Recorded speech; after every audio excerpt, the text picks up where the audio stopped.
Reflections from Torch Trust, focusing on Christian faith and sight loss. Hello, and a very warm welcome to Reflections, the show from Torch Trust that focuses on faith and disability in today's world. I'm your host today, Grace Dawson, and I'm standing in for Marilyn Baker this week. It's great to be with you, and our guest on today's show knew that he wanted to enter the military from a young age. He followed through on his childhood dream and eventually was deployed overseas. What happened next changed his life forever. Here with us today to talk about his experience of faith, doubt, disability, and ultimately God's transforming love is Anthony Cooper. So, Anthony, thank you so much for joining us on Reflections. It's great to have you here. Now, first of all, I'd just like to ask, obviously, I know you joined the army at the age of 16. What was it that made you want to be in the army? I knew that I wanted to be in the services all my life, and then I slowly figured out which one. I went to different cadets. I never went to sea cadets, but that's a complete other story. I went to air cadets first and foremost, and then found out that that wasn't for me, so I won't join the RAF. I then went to the army cadets, and then it sang to me. Everything that I was involved in with the army cadets, I thought I could live like this. So I joined the army. Oh, that's awesome. So that's just finding that belonging, just like that. Yeah. Wow. And what did you do in the army? I was an infantry soldier in the Duke of Lancasters, where I was infantry first and foremost. I was then a driver, a medic, and signals. Wow, lots of things then. That's pretty cool. Yeah, I had to keep myself occupied. Wow. And so I know it was in the army that you lost your sight. Do you mind telling us about what happened? How did that happen? Yeah, on the 6th of July 2010, a date I'll never forget. I stood on a 45 kilo improvised explosive device, and the result of that, my pupil in my right eye blew up, causing that eye just to be gone, And then my left eye, the optic nerve to the brain is highly damaged. So I've got 20% vision in that, and sustained other injuries. I lost both my legs, fingers, fingertips. I've got the worst blast brain injury ever recorded in MOD history. And do you remember a lot from then? I mean, I imagine when it happened, it was instant.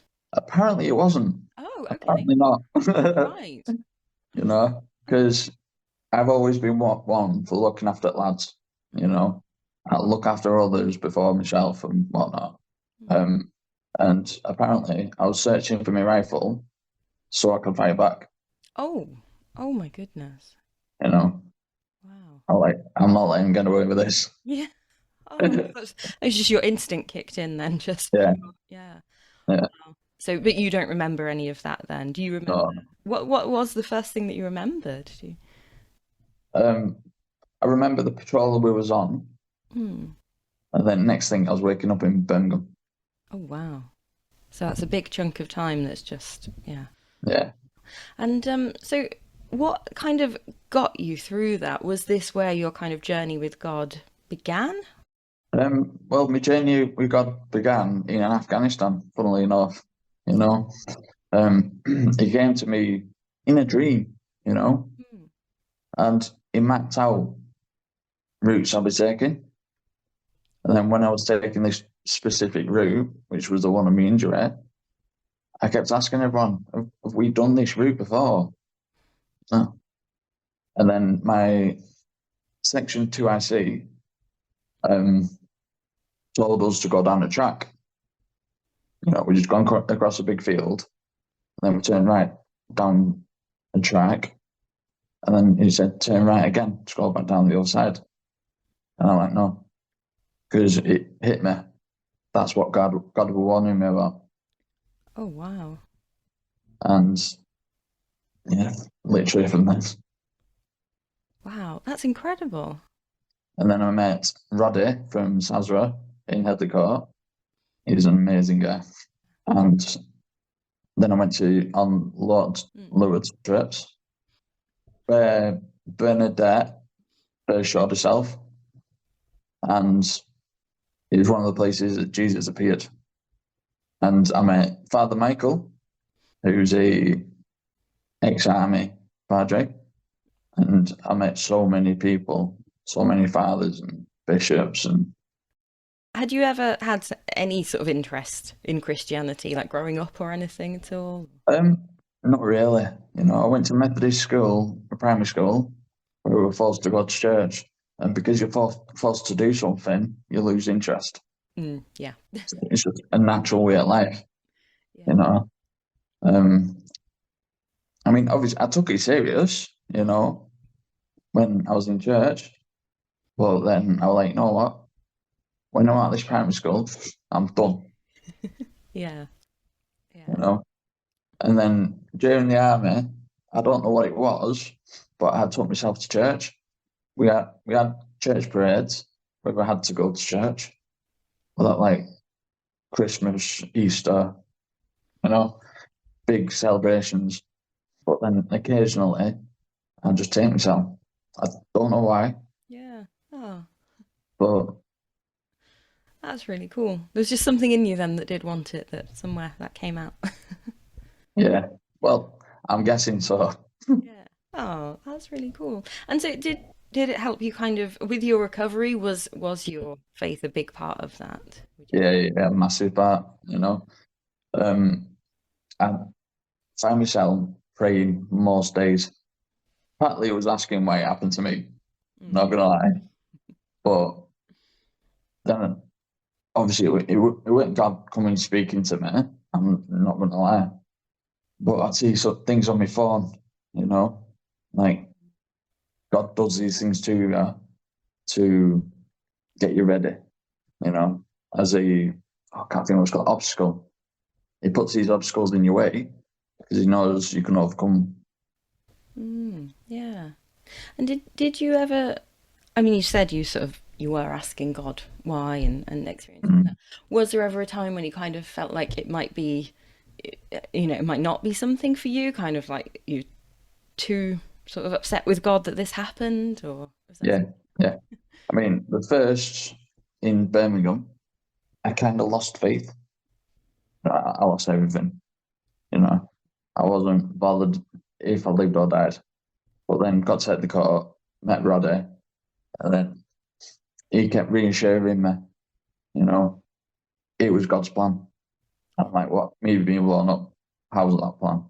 But I've been reading deep into it, and it was, Mm. you know, I'm getting more awards now than I did in the army. So Yeah, that's incredible. It's interesting. You can look back now and see, see how it makes mm, sense, I suppose. yeah, I'm Yeah. an MBE now. Yeah. Oh, yes. Congratulations. That is Thank you. amazing. That's wow. I wouldn't have got that in the army. No, that is true. So did you just get that? Was that recently? Yeah. Yeah. Yeah. I've not got the medal yet. Oh, okay. Hopefully, the King's going to present it. Wow. That will be quite something. We might have to ask you on the show again to tell us what that experience was like. That's very cool. We'll be hearing more from Anthony in just a few minutes. But first, it's time for our thought for the week. This week's thought is by Alan Vogt, who has been thinking about the TV show Pointless. It's read by David Shepherd. Do you ever watch Pointless, the popular BBC quiz show? It's unlike other quiz shows where the winner is the one with the highest score of correct answers. In Pointless, the aim is to get the lowest number by choosing an answer that 100 people, selected at random, have not thought of. If you give an answer that no one thought of, £250 is added to the prize money, which starts off at £1,000. The score is shown by means of illuminated cylinders that then descend from 100 to the correct score. The couple with the highest score is eliminated in each round until just one couple is left. They get the coveted trophy, which looks like a glass box, which they can display proudly on the mantelpiece at home. They also get the prize money if they can answer the last question with a 0 score by choosing an answer no one else has thought of. That is, a pointless answer. The contestants are remarkably knowledgeable and can often answer obscure questions on a wide variety of subjects such as chemical elements, US presidents, pop music, geography, history, literature, and animals. The programme has an informal, friendly atmosphere with Alexander Armstrong in charge, asking the contestants to tell something about their jobs and interests, and there is gentle banter and jokes between Alex and the scorer, Richard Osman. The game's title, Pointless, conjures up all sorts of questions in my mind. Is life pointless? Have we a purpose in life, or are we just drifting along? In the Bible, there's a book called Ecclesiastes, where the wise teacher says, "Meaningless, meaningless. What does a man gain from all his labour? All things are wearisome." But the book finishes, "Here is the conclusion of the matter. Fear God and keep his commandments, for this is the whole duty of man. For God will bring every deed into judgment, including every hidden thing, whether it is good or evil." Ecclesiastes chapter 12, verses 13 and 14. To fear God means to come with awe and reverence to him who knows us through and through. If we ask for his forgiveness, he gives us new life, life with a purpose. The Apostle Paul wrote, "One thing I do, forgetting what is behind and straining towards that which is ahead, I press on to the goal to win the prize for which God has called me heavenwards in Christ Jesus." Ephesians chapter 3, verse 13.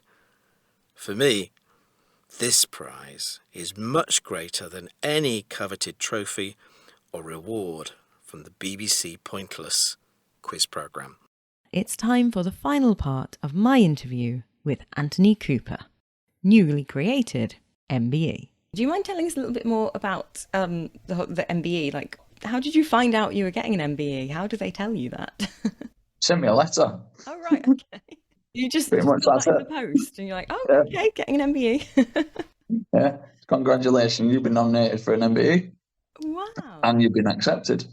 Yeah, so who nominates? I have no idea how MBEs work. To be honest. The Royal British Legion. Oh, okay, so through your Yeah. work with them, they've gone, look, he deserves an MBE. Yeah. Oh, okay. That's really Yeah. awesome. The next one's the knighthood. Yeah. Work your way up. Well, yeah. That's brilliant.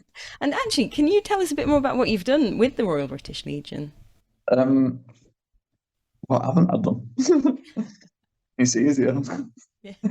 No, I'll go to club meetings, you know, speak to them freely and whatnot.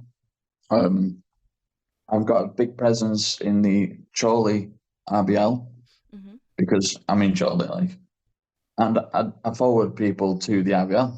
You know, if I know veterans, and if they're lost, I'm like, right, mate, normally in a pub.